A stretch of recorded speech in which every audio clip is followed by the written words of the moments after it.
مکہ میں اس کے دشمن بھی موجود ہیں۔ ہر کسی نے محمد کا مذہب قبول نہیں کیا۔ مقدس کاہن درید بن اسما نے کہا، ہمیں یہ بتا کہ ہم محمد صلی اللہ علیہ وسلم کو خبر ہونے سے پہلے اس کو دبوچ سکتے ہیں؟ کیا ہمارا اچانک حملہ مکہ کے مسلمانوں کو گھٹنوں بٹھا سکے گا؟ کاہن نے آسمان کی طرف دیکھا، کچھ بڑبڑایا اور بولا، آنے والے وقت کے پردوں کو چاک کر کے دیکھا ہے، تمہارا حملہ اچانک ہوگا۔ مسلمانوں کو اس وقت پتہ چلے گا جب تمہاری تلواریں انہیں کاٹ رہی ہوں گی۔ کون ہے جو برستی تلواروں میں سنبھل کر اپنے آپ کو بچانے کی ترغیب کر سکتا ہے؟ یہی وقت ہے، یہی موقع ہے۔ مسلمان اگر سنبھل گئے تو تم اپنے ارادوں میں کامیاب نہیں ہو سکو گے۔ پھر مسلمان تمہارے گھروں تک تمہارا پیچھا کریں گے اور تمہارے خزانوں کو اور تمہاری عورتوں کو تمہاری لاشوں کے اوپر سے گزار کر اپنے ساتھ لے جائیں گے۔ ازلام کی ضرورت نہیں، لات نے اشارہ دے دیا ہے اور پوچھا ہے کہ مجھے پوجنے والوں کی تلواریں ابھی تک نیاموں میں کیوں ہیں؟ کوئی قربانی؟ ایک سردار نے پوچھا۔ ہام یعنی اونٹ، کاہن نے کہا۔ ایک ہام اگر ہے تو دے دو، نہیں ہے تو اپنے قبیلے سے کہو کہ پیٹھ نہ دکھائیں، اپنے خون کی اور اپنی جانوں کی قربانی دیں۔ ہام کی تلاش میں وقت ضائع نہ کریں، جاؤ، میں نے تمہیں خبر دے دی ہے۔ مکہ میں مسلمان دوسرے کاموں میں مصروف ہیں، وہ لڑنے کے لیے تیار نہیں، یہ وقت پھر نہیں آئے گا۔ ہام اس اونٹ کو کہتے ہیں جس کی چوتھی نسل پیدا ہو جاتی تھی، اسے یہ لوگ اپنے بت کے نام پر کھلا چھوڑ دیتے تھے۔ اس اونٹ کو متبرک سمجھ کر اس پر نہ کوئی سواری کر سکتا تھا، نہ اس سے کوئی اور کام لیا جاتا تھا۔ اس پر خاص نشان لگا دیا جاتا تھا، اسے جو کوئی دیکھتا تھا اس کا احترام کرتا اور اسے اپنے کھانے کی چیزیں کھلا دیتا تھا۔ جب حوازن اور ثقیف کے سردار کاہن کی اشیر باد لے کر چلے گئے تو کاہن اندرونی کمرے میں چلا گیا۔ وہاں وہ بوڑھا یہودی بیٹھا تھا جسے گزشتہ رات ضیافت کے دوران مالک بن نوف نے اشارے سے کہا تھا کہ وہ سب کو بتائے کہ محکومی اور غلامی کیا ہوتی ہے۔ میں نے تمہارا کام کر دیا ہے، کاہن نے اسے کہا۔ اب یہ لوگ مکہ کی طرف کوچ میں تاحیت نہیں کریں گے، کیا انہیں کامیابی حاصل ہوگی؟ بوڑھے یہودی نے کہا، کامیابی کا انحصار ان کے لڑنے کے جذبے اور عقل پر ہے۔ کاہن نے کہا، اگر انہوں نے صرف جوش اور جذبے سے کام لیا اور عقل کو استعمال نہ کیا تو محمد صلی اللہ علیہ وسلم کی عسکری قابلیت انہیں بہت بری شکست دے گی۔ میرا انعام؟ کاہن نے کہا، تمہارا انعام ساتھ لایا ہوں، بوڑھے نے کہا اور آواز دی۔ دوسرے کمرے سے ایک حسین لڑکی آئی۔ بوڑھے یہودی نے اپنے چوغے کے اندر ہاتھ ڈال کر سونے کے 2 ٹکڑے نکالے اور کاہن کو دے دیے۔ میں کل صبح اس لڑکی کو لے جاؤں گا، بوڑھے نے کہا۔ میں تمہیں ایک بات بتا دینا چاہتا ہوں، کاہن نے کہا۔ میں نے تمہارے کہنے پر ان لوگوں کو کہا ہے کہ فوراً حملہ کریں، لیکن ان سرداروں میں سمجھ بوجھ ہے، حالات کو سمجھ لیتے ہیں۔ ان کا بوڑھا سردار درید بن اسما پہلے سے جانتا تھا کہ مسلمان مکہ میں ابھی جم کے نہیں بیٹھ سکے، ان کے سامنے اور بہت سے مسئلے ہیں، ان پر حملے کے لیے یہی وقت موزوں ہے۔ حوازن اور ثقیف کے سردار اپنے ارادے کی تصدیق کے لیے میرے پاس آئے تھے۔ اچھا ہوا کہ ان سے پہلے تم چوری چھپے میرے پاس آ گئے تھے۔ میرا مقصد صرف یہ ہے کہ مسلمانوں کو ختم کیا جائے، بوڑھے یہودی نے کہا۔ حوازن اور ثقیف 2 طاقتور قبیلے تھے۔ مسلمانوں نے مکہ فتح کر لیا تو ان دونوں قبیلوں کو یہ خطرہ محسوس ہوا کہ دونوں کے لوگ الگ الگ بستیوں میں رہتے ہیں اور بستیوں کی تعداد زیادہ ہے اور یہ ایک دوسرے سے دور دور بھی ہیں۔ مسلمان ہر بستی پر قابض ہو کر دونوں قبیلوں کو ٹکڑے ٹکڑے کر دیں گے۔ انہوں نے سوچا کہ قبیلوں کو متحد کر کے مسلمانوں پر حملہ بولا جائے۔ دونوں قبیلے لڑنے والے آدمیوں کو ساتھ لے کر حنین کے قریب اوتاس کے مقام پر لے گئے۔ ان کے سرداروں نے چھوٹے چھوٹے کئی اور قبائل کو اس قسم کے پیغام بھیج کر کہ مسلمان ان کی بستیوں کو تباہ و برباد کرنے کے لیے آ رہے ہیں، اپنے اتحادی بنا لیا تھا۔ اس متحدہ لشکر کی تعداد 12,000 ہو گئی تھی۔ اس کا سپہ سالار مالک بن نوف تھا۔ اس نے لشکر کے ہر آدمی کو اجازت دے دی تھی کہ وہ اپنی بیوی، بچوں اور مویشیوں کو ساتھ لے آئے۔ اس نے اس اجازت کا جواز یہ پیش کیا تھا کہ مکہ کا محاصرہ بہت لمبا بھی ہو سکتا ہے۔ اگر ایسا ہوا تو لشکریوں کو اپنے بیوی بچوں اور مویشیوں کا غم نہ ہوگا کہ معلوم نہیں کیسے ہوں گے۔ اس اجازت سے تقریباً سب نے فائدہ اٹھایا تھا۔ اس طرح جتنا لشکر لڑنے والوں کا تھا اس سے کہیں زیادہ تعداد عورتوں اور بچوں کی تھی۔ اونٹ بھی بے شمار تھے۔ درید بن اسما بہت بوڑھا تھا، وہ میدان جنگ میں جانے کے قابل نہیں تھا، لیکن لڑنے اور لڑانے کا جو تجربہ اسے تھا وہ اور کسی کو نہیں تھا۔ سپہ سالار مالک بن نوف کو بنایا گیا تھا، لیکن اس میں خوبی صرف یہ تھی کہ وہ بہت جوشیلا تھا۔ درید کو اس کے تجربے کی وجہ سے بلایا گیا تھا۔ درید بن اسما اس وقت اس لشکر میں شامل ہوا جب لشکر اوتاس کے مقام پر خیمہ زن تھا۔ وہ شام کے وقت پہنچا، اسے بچوں کے رونے کی آوازیں سنائی دیں، اس نے بکریوں اور گدھوں کی آوازیں بھی سنی۔ اس نے کسی سے پوچھا کہ لشکر کے ساتھ بچے، بکریاں اور گدھے کون لایا ہے؟ اسے بتایا گیا کہ سپہ سالار نے بال بچے اور مویشی ساتھ جانے کی نہ صرف اجازت دی ہے بلکہ انہیں ساتھ لانے کی حوصلہ افزائی کی ہے۔ مالک درید بن اسما نے مالک بن عوف کے خیمے میں جا کر پوچھا، یہ تو نے کیا کیا ہے؟ میں نے ایسا لشکر پہلی بار دیکھا ہے جو لڑنے والے لشکر کی بجائے نقل مکانی کرنے والوں کا قافلہ معلوم ہوتا ہے۔ مجھے تمہاری جنگی فہم و فراست پر ذرا سا بھی شک نہیں میرے بزرگ، مالک بن عوف نے کہا، لیکن میں نے جو سوچا ہے وہ تم ساری عمر نہیں سوچ سکے۔ میں نے لشکریوں سے کہا تو یہ ہے کہ محاصرہ لمبا ہو جانے کی صورت میں انہیں اپنے اہل و عیال اور مال ویشی کے متعلق پریشانی پیدا ہو جائے گی، لیکن میں نے سوچا کچھ اور ہے۔ میں مکہ کو محاصرے میں نہیں لوں گا بلکہ جلگار کر دوں گا، مسلمانوں کو ہم بے خبری میں لے جائیں گے۔ تمہیں معلوم ہے کہ مسلمان لڑنے میں کتنے تیز اور عقل مند ہیں، وہ پینترے بدل بدل کر لڑے گے۔ ہو سکتا ہے ہمارے آدمی ان کی بے جگری کے آگے ٹھہر نہ سکے۔ وہ جب دیکھیں گے کہ ان کی عورتیں اور جوان بیٹیاں اور بچے اور دودھ دینے والے مویشی بھی ساتھ ہیں تو وہ انہیں بچانے کے لیے جان کی بازی لگا کر لڑیں گے اور زیادہ بہادری سے لڑیں گے، بھاگیں گے نہیں۔ تجربہ عمر سے حاصل ہوتا ہے مالک، درید نے کہا۔ تیرے پاس جذبہ ہے، غیرت ہے، جرت ہے، لیکن عقل تیری ابھی خواب ہے۔ لڑائی میں ان لوگوں کا دھیان آگے نہیں پیچھے ہوگا، یہ یہی دیکھتے رہیں گے کہ دشمن پہلو سے یا عقب سے ان کے بال بچوں تک تو نہیں آ گیا۔ دشمن جب ان پر جوابی حملہ کرے گا تو یہ تیزی سے اپنے بیوی بچوں تک پہنچیں گے۔ یہ دشمن سے محفوظ رہیں تو بہت بڑی کمزوری اپنے ساتھ لے آیا ہے۔ محمد صلی اللہ علیہ وسلم کی جنگی قیادت کو تو نہیں جانتا، میں جانتا ہوں۔ اس کے پاس ایک سے بڑھ کر ایک قابل سالار ہے، وہ تیری اس کمزور رگ پر وار کریں گے۔ وہ کوشش کریں گے کہ تیرے لشکر کی عورتوں اور بچوں کو یرغمال میں لے لیں، انہیں دور پیچھے رہنے دو اور مکہ کو کوچ کرو۔ احترام کے ساتھ قابل بزرگ، مالک بن عوف نے کہا، تم بہت پرانی باتیں کر رہے ہو۔ تم نے محسوس نہیں کیا کہ اتنی لمبی عمر نے تمہیں تجربوں سے تو مالا مال کر دیا ہے، لیکن عمر نے تمہاری عقل کمزور کر دی ہے۔ اگر میں سپہ سالار ہوں تو میرا حکم چلے گا، میں جہاں ضرورت سمجھوں گا تم سے مشورہ لے لوں گا۔ درید بن اسما یہ سوچ کر چپ ہو گیا کہ یہ موقع آپس میں الجھنے کا نہیں تھا۔ تم لشکر سے کچھ اور کہنا چاہتے ہو تو کہہ دو، مالک بن عوف نے کہا۔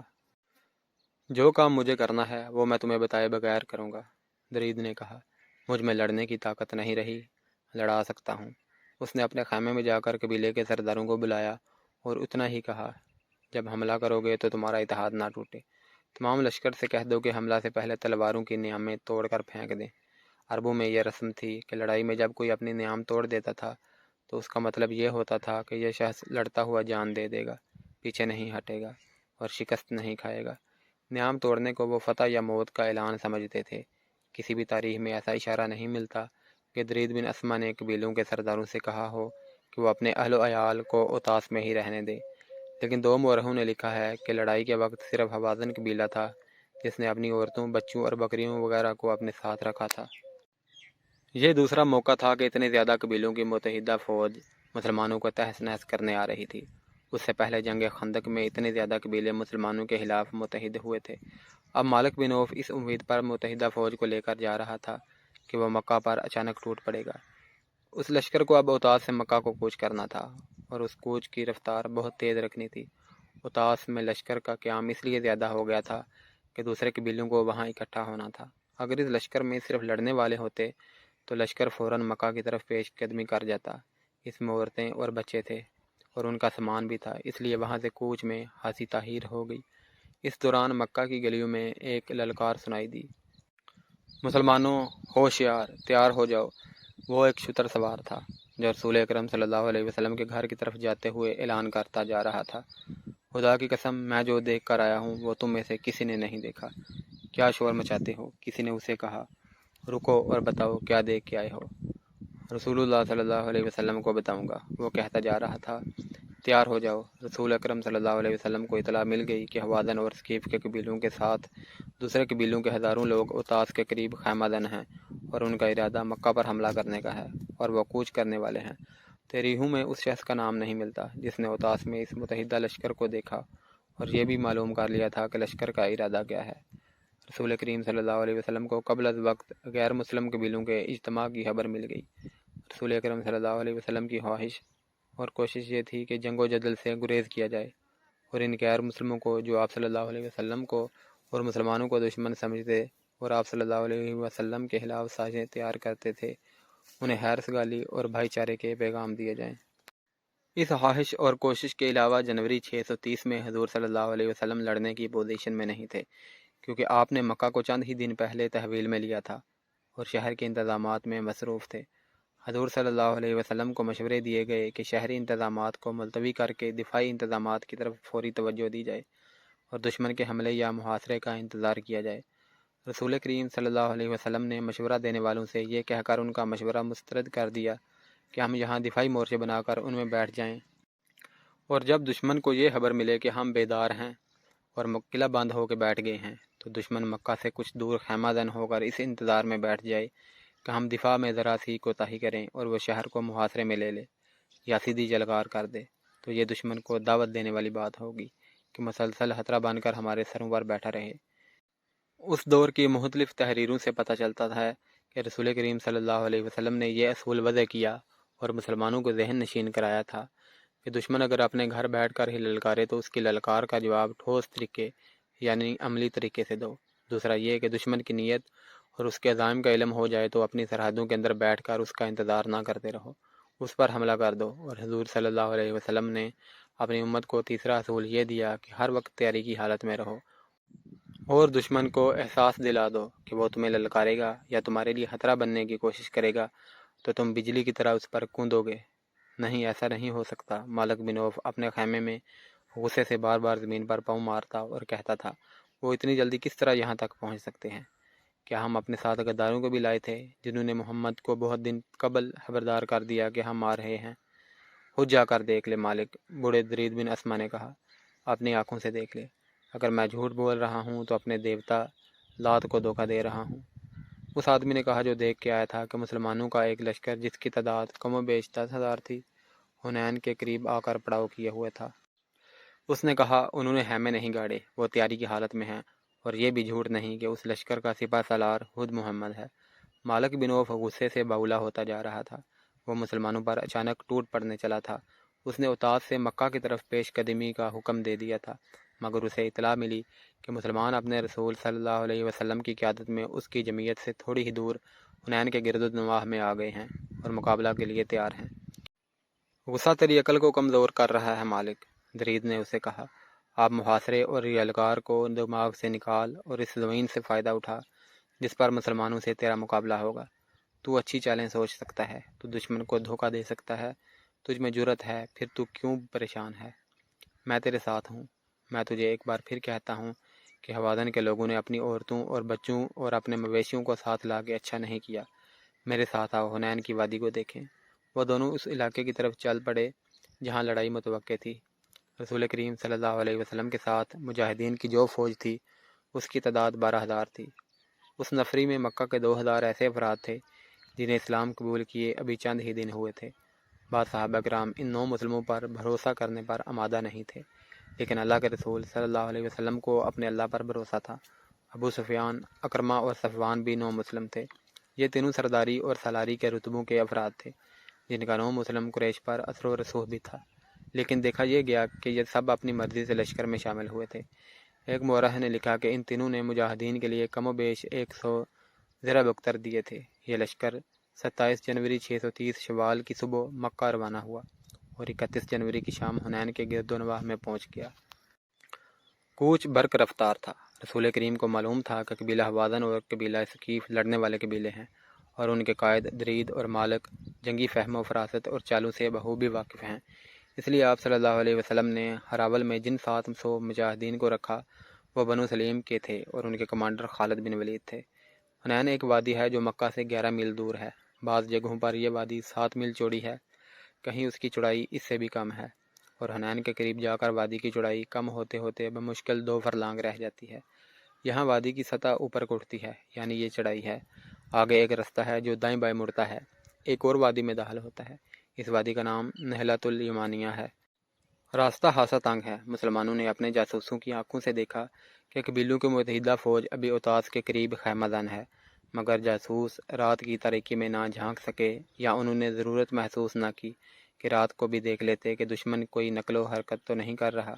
دن کے دوران متحدہ قبیلوں کے کیمپ میں کوچ کی پیش قدمی کی تیاری کے کوئی آثار نظر نہ آئے، کوئی سرگرمی نہیں تھی۔ 1 فروری 630 عیسوی کی سحر مجاہدین نے اوتاس کی طرف پیش قدمی کی۔ چال یہ تھی کہ دشمن کے کیمپ پر یلغار کی جائے گی، امید یہ تھی کہ دشمن کو بے خبری میں لے جائیں گے۔ پیش قدمی مکمل طور پر منظم تھی۔ ہراول میں بنو سلیم کے مجاہدین تھے جن کے قائد خالد بن ولید تھے۔ اس حیثیت میں خالد سب سے آگے تھے۔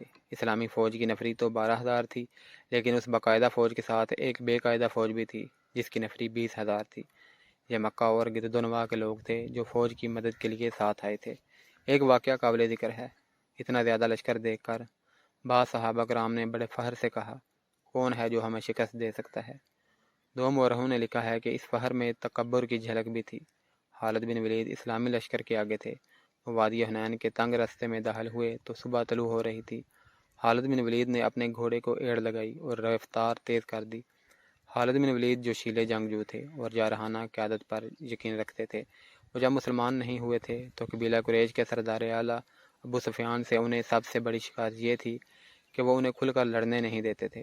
ان کے قبول اسلام کی ایک وجہ یہ بھی تھی کہ انہوں نے رسول کریم صلی اللہ علیہ وسلم کی عسکری قیادت میں وہ جذبہ دیکھا تھا جو انہیں پسند تھا۔ خالد نے قبول اسلام سے پہلے اکرمہ سے بھی کہا تھا کہ میرے عسکری جذبے اور میدان جنگ میں جارحانہ انداز کی قدر صرف مسلمان ہی کہہ سکتے ہیں۔ رسول کریم صلی اللہ علیہ وسلم نے خالد بن ولید کی عسکری اہمیت اور قابلیت کی جو قدر کی تھی، اس کا ثبوت یہ تھا کہ وہ اتنے بڑے لشکر کے ہراول کے کمانڈر تھے۔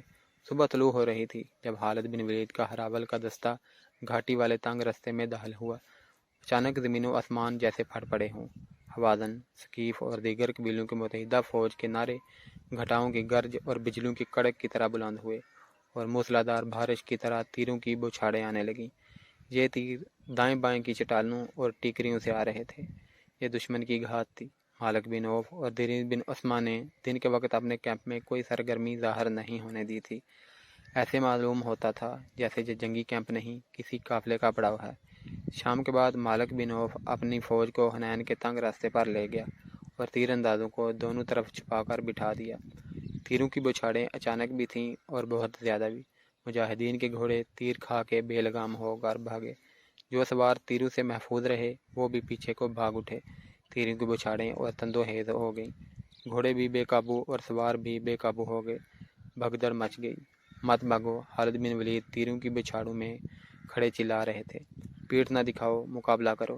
گھوڑوں اور سواروں کی بھگدڑ ایسی تھی کہ خالد بن ولید کی پکار کسی کے کانوں تک پہنچتی ہی نہیں تھی۔ کوئی یہ دیکھنے کے لیے بھی نہیں رکتا تھا کہ خالد بن ولید کے جسم میں کتنے تیر اتر گئے ہیں اور وہ پیچھے ہٹنے کی بجائے وہیں کھڑے اپنے دستے کو مقابلے کے لیے للکار رہے ہیں۔ وہ ہر بھگدڑ کے ریلے کی زد میں آ گئے اور ان کے دھکوں سے یوں دور پیچھے آ گئے جیسے سیلاب میں بہہ گئے ہوں۔ جب بھگدڑ کا ریلا گزر گیا تو حالت اتنے زخمی ہو چکے تھے کہ گھوڑے سے گر پڑے اور بے ہوش ہو گئے۔ ہراول کے پیچھے اسلامی فوج آ رہی تھی۔ اس کے رضاکاروں کا بے قاعدہ لشکر بھی تھا۔ ہراول کا دستہ بھاگتا دوڑتا پیچھے کو آیا تو فوج میں بھی بھگدڑ مچ گئی۔ ہراول کے بہت سے آدمیوں کے جسموں میں تیر پیوست تھے اور ان کے کپڑے خون سے لال تھے۔ گھوڑوں کو بھی تیر لگے ہوئے تھے۔ مالک بن عوف کی فوج کے نعرے جو پہلے سے زیادہ بلند ہو گئے تھے سنائی دے رہے تھے۔ یہ حال دیکھ کر اسلامی فوج بکھر کر پیچھے کو بھاگی۔ بعض مورخوں نے لکھا ہے کہ وہ قریش جو بے دلی سے مسلمان ہوئے تھے اور اسلامی فوج کے ساتھ آ گئے تھے، انہوں نے اس بھگدڑ کو یوں بڑھایا جیسے جلتی پر تیل ڈالا جاتا ہے۔ وہ نہ صرف بھاگے بلکہ انہوں نے خوف و ہراس پھیلایا۔ انہیں ایک خوشی تو یہ تھی کہ لڑائی سے بچے، اور دوسری یہ کہ مسلمان بھاگ نکلے ہیں اور انہیں شکست ہوئی ہے۔ مسلمانوں کی کچھ نفری وہاں جا پہنچی جہاں سے چلی تھی۔ اس جگہ کو فوجی اڈہ بنایا گیا تھا۔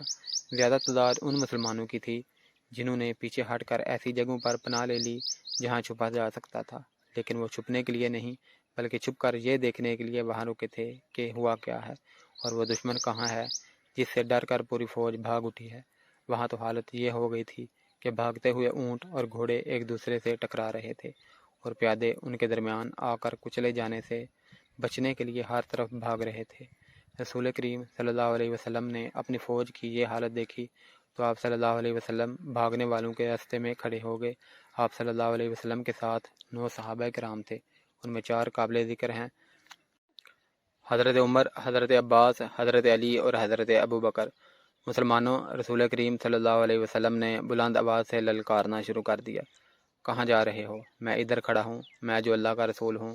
مجھے دیکھو، میں محمد صلی اللہ علیہ وسلم بن عبداللہ یہاں کھڑا ہوں۔ مسلمان ہجوم کے قریب سے بھاگتے ہوئے گزرتے جا رہے تھے۔ آپ صلی اللہ علیہ وسلم کی آواز شور میں دب کر رہ گئی تھی۔ خالد بن ولید کہیں نظر نہیں آ رہے تھے، وہ آگے کہیں بے ہوش پڑے تھے۔ اتنے میں قبیلہ ہوازن کے کئی آدمی اونٹوں اور گھوڑوں پر سوار بھاگتے ہوئے مسلمانوں کے تعاقب میں آئے۔ ان کے آگے ایک شتر سوار تھا جس نے جھنڈا اٹھا رکھا تھا۔ حضرت علی نے ایک مسلمان کو ساتھ لیا اور اس شتر سوار علم بردار کے پیچھے دوڑ پڑے۔ قریب جا کر حضرت علی نے اس کے اونٹ کی پچھلی ٹانگ پر تلوار کا وار کر کے ٹانگ کاٹ دی۔ اونٹ گرا تو سوار بھی گر پڑا۔ حضرت علی نے اس کے اٹھتے اٹھتے اس کی گردن صاف کاٹ دی۔ حضور صلی اللہ علیہ وسلم ایک ٹیکری پر جا کھڑے ہوئے۔ دشمن کے کسی آدمی کی للکار سنائی دی، وہ رہا محمد، قتل کر دو۔ تاریخ میں ان آدمیوں کو قبیلہ ثقیف کے لکھا گیا ہے جو اپنے آدمی کی للکار پر اس ٹیکری پر چڑھنے لگے جس پر رسول کریم صلی اللہ علیہ وسلم کھڑے تھے۔ صحابہ کرام جو آپ صلی اللہ علیہ وسلم کے ساتھ تھے ان آدمیوں پر ٹوٹ پڑے۔ مختصر سے مارکے میں وہ سب بھاگ نکلے۔ ان میں سے کوئی بھی رسول اکرم صلی اللہ علیہ وسلم تک نہ پہنچ سکا۔ میں مالک بن عوف سے شکست نہیں کھاؤں گا، رسول اللہ صلی اللہ علیہ وسلم نے کہا۔ وہ اتنی آسانی سے کیسے فتح حاصل کر سکتا ہے؟ حضور صلی اللہ علیہ وسلم اپنی فوج کو بکھرتے اور بھاگتے تو دیکھ ہی لیا تھا۔ آپ صلی اللہ علیہ وسلم دشمن کو بھی دیکھ رہے تھے، بلکہ دشمن کو زیادہ دیکھ رہے تھے۔ آپ نے محسوس کر لیا کہ مالک بن عوف اپنے پہلے بھرپور اور کامیاب وار پر اس قدر خوش ہو گیا ہے کہ اسے اگلی چال کا خیال نہیں رہا۔ وہ اسلامی فوج کی بھگدڑ اور افراتفری کی پسپائی سے فائدہ نہیں اٹھا رہا تھا۔ حضور صلی اللہ علیہ وسلم کو توقع تھی کہ مالک بن عوف کی متحدہ فوج مسلمانوں کے تعاقب میں آئے گی، لیکن تعاقب میں دشمن کے جو آدمی آئے تھے وہ تعداد میں تھوڑے اور غیر منظم تھے۔ اس کے علاوہ حضور صلی اللہ علیہ وسلم نے اپنے ہراول دستے کو پیچھے آتے بھی دیکھ لیا تھا، اور آپ نے معلوم بھی کیا تھا کہ ہراول کے کتنے آدمی شہید اور زخمی ہوئے ہیں۔ آپ کو بتایا گیا کہ کئی ایک مجاہدین زخمی ہوئے ہیں، شہید ایک بھی نہیں ہوا۔ اس سے رسول اکرم صلی اللہ علیہ وسلم نے یہ رائے قائم کی کہ دشمن تیر اندازی میں اناڑی اور جلد باز بھی ہے۔ اتنی زیادہ تیر اندازی کسی کو زندہ نہ رہنے دیتی۔ حضور نے اپنے پاس کھڑے صحابہ کرام پر نظر ڈالی۔ آپ کی نظریں حضرت عباس پر ٹھہر گئیں۔ حضرت عباس کی آواز غیر معمولی طور پر بلند تھی، جو بہت دور تک سنائی دیتی تھی۔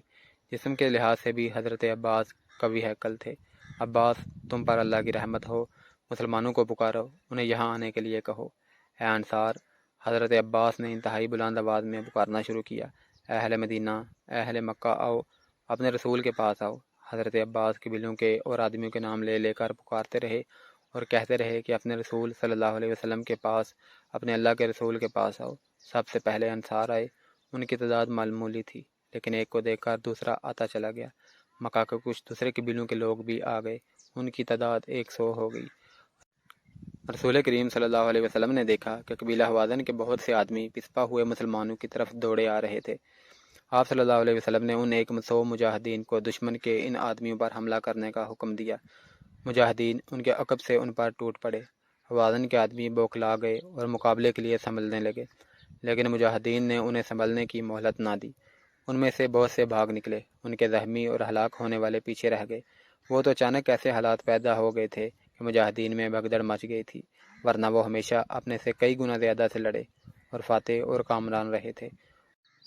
انہوں نے دیکھا کہ عباس کی پکار پر مسلمان رسول اکرم صلی اللہ علیہ وسلم کے حضور اکٹھے ہو رہے ہیں، اور دشمن مسلمانوں کے چھوٹے سے گروہ کے جوابی حملے کو بھی برداشت نہیں کر سکا۔ اور انہوں نے یہ بھی دیکھا کہ ہوازن اور ثقیف ان کے تعاقب میں نہیں آ رہے، تو کئی ہزار مجاہدین واپس آ گئے۔ رسول اکرم صلی اللہ علیہ وسلم نے انہیں فوراً منظم کیا اور دشمن پر حملے کا حکم دے دیا۔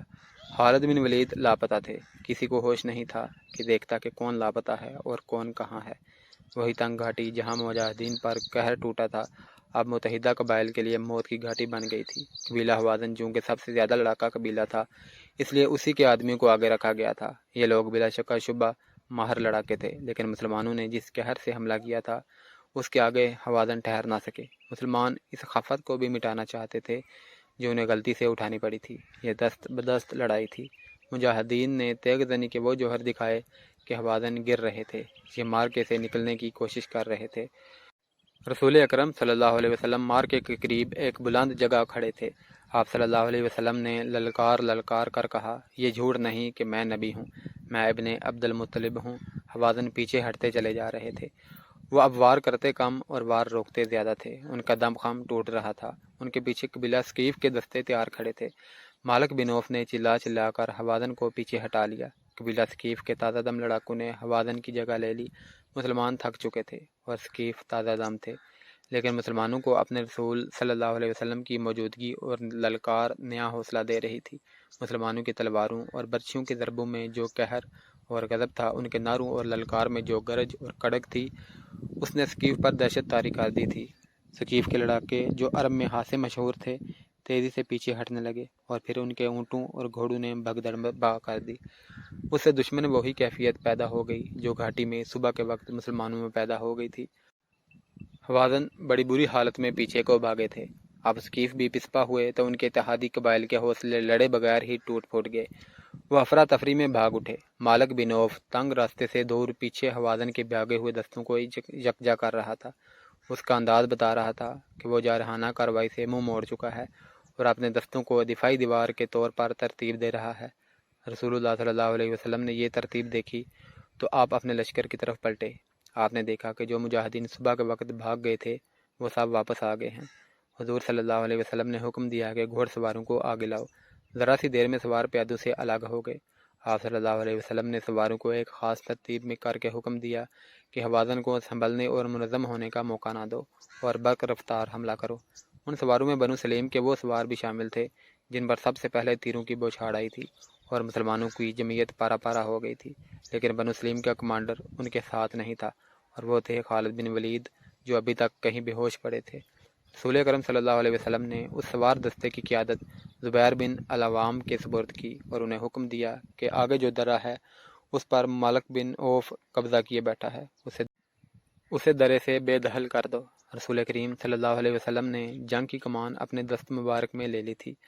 آپ صلی اللہ علیہ وسلم کے اشارے پر زبیر بن العوام نے ایسا برق رفتار اور جشت الحلہ بولا کہ حوازن جو ابھی تک بوکھلائے ہوئے تھے مقابلے میں جم نہ سکے اور درے سے نکل گئے۔ درہ خاصا لمبا تھا۔ رسول اکرم نے زبیر کے دستے کو درے میں ہی رہنے دیا اور حکم دیا کہ اب درہ جنگی اڈا ہوگا۔ آپ صلی اللہ علیہ وسلم نے دوسرا سوار دستہ آگے کیا جس کے کمانڈر ابو عمر تھے۔ حضور صلی اللہ علیہ وسلم نے ابو عمر کے سپرد یہ کام کیا کہ اوتاس کے قریب متحدہ قبائل کا جو کیمپ ہے اس پر حملہ کرو، حالت یہاں ہے، کسی نے بڑی زور سے للکار کر کہا۔ رسول اکرم صلی اللہ علیہ وسلم دوڑے گئے اور حالت تک پہنچے۔ حالت ابھی تک بے ہوش پڑے تھے۔ آپ صلی اللہ علیہ وسلم حالت کے پاس بیٹھ کے اور انتہائی شفقت سے ان کے سر سے پاؤں تک پھونک ماری۔ خالد بن ولید نے آنکھیں کھول دیں۔ رسول اللہ صلی اللہ علیہ وسلم کے قلب اطہر سے نکلی دعا کا اعجاز تھا کہ خالد بن ولید اٹھ کھڑے ہوئے۔ انہیں جو تیر لگے تھے وہ گہرے نہیں اترے تھے، تیر نکال لیے گئے اور بڑی تیزی سے مرہم پٹی کر دی گئی۔ یا رسول اللہ، خالد نے کہا، میں لڑوں گا، میں لڑنے کے قابل ہوں۔ آپ صلی اللہ علیہ وسلم نے خالد بن ولید سے کہا کہ زبیر کے سوار دستے میں شامل ہو جاؤ، تم ابھی کمان نہیں لے سکو گے۔ خالد بن ولید ایک گھوڑے پر سوار ہو گئے۔ ان کے کپڑے خون سے لال تھے۔ انہوں نے گھوڑے کو ایڑ لگائی اور زبیر کے سوار دستے میں شامل ہو گئے۔ انہوں نے زبیر سے پوچھا، کیا حکم ہے؟ زبیر نے انہیں بتایا کہ حوازن کی خیمہ گاہ پر حملہ کرنا ہے جو اوتاس کے قریب ہے، لیکن یہ حملہ ابو عمر کریں گے۔ اوتاس وہاں سے کچھ دور تھا۔ مالک بن عوف نے حوازن دستے کو وہاں تک ہٹا لیا اور اپنی خیمہ گاہ کے ارد گرد پھیلا دیا تھا۔ یہ دفاعی حصار تھا جس کی حوازن کے کیمپ کے گرد ضرورت اس لیے تھی کہ وہاں ہزاروں عورتیں، بچے اور مویشی تھے جنہیں قبیلہ حوازن کے سپاہی اپنے ساتھ لائے تھے۔ مالک بن عوف نے تو یہ سوچا تھا کہ حوازن اپنی عورتوں اور بچوں کو اپنے ساتھ دے کر زیادہ غیرت مندی اور بے جگری سے لڑیں گے، مگر اب یہ صورت پیدا ہو گئی کہ درید بن اسما مالک بن عوف کو برا بھلا کہہ رہا تھا کہ اس کے منع کرنے کے باوجود مالک عورتوں کو ساتھ لے آیا تھا۔ ان کے لیے اب اپنے اہل و عیال اور مویشیوں کو مسلمانوں سے بچانا محال دکھائی دے رہا تھا۔ ابو عمر کا سوار دستہ اوتاس کی طرف بڑھا۔ قریب گئے تو حوازن نے جم کر مقابلہ کیا۔ اب وہ جنگ جیتنے کے لیے یا مسلمانوں کو تہس نہس کر کے مکہ پر قبضہ کرنے کے لیے نہیں، بلکہ مسلمانوں سے اپنے اہل و عیال اور مویشیوں کو بچانے کے لیے لڑ رہے تھے۔ یہ بھی دست بدست معرکہ تھا جس میں جنگی چالوں کے نہیں، ذاتی شجاعت کے مظاہرے ہو رہے تھے۔ سوار اور پیادے لڑتے ہوئے وادی میں پھیلتے جا رہے تھے۔ ابو عمر نے دشمن کے 9 سواروں کو ہلاک کر دیا، مگر 10ویں حوازن کو للکارا تو اس کے ہاتھوں خود شہید ہو گئے۔ رسول اکرم صلی اللہ علیہ وسلم نے پہلے ہی ان کا جانشین مقرر کر دیا تھا۔ وہ تھے ان کے چچا زاد بھائی ابو موسیٰ۔ انہوں نے فوراً کمان سنبھال لی اور اپنے سواروں کو للکارنے لگے۔ حوازن زخمی ہو کر گر رہے تھے، صاف نظر آ رہا تھا کہ ان کے پاؤں اکھڑ رہے ہیں۔ رسول اکرم صلی اللہ علیہ وسلم نے زبیر بن العوام کو، جنہیں آپ صلی اللہ علیہ وسلم نے درے میں روک لیا تھا، حکم دیا کہ اپنے دستے کو ابو موسیٰ کی مدد کے لیے لے جائیں۔ حضور صلی اللہ علیہ وسلم نے یہ اس لیے ضروری سمجھا تھا کہ دونوں دستے مل کر حوازن کا کام جلدی تمام کر سکیں گے۔ زبیر نے اپنے سواروں کو حملے کا حکم دیا۔ گھوڑے دوڑے۔ اس وقت خالد بن ولید کا گھوڑا دستے کے آگے تھا۔ حوازن پہلے ہی ہمت ہار چکے تھے۔ مسلمانوں کے دوسرے سوار دستے کے حملے کی وہ تاب نہ لا سکے۔ ان کے زخمیوں کی تعداد معمولی نہیں تھی۔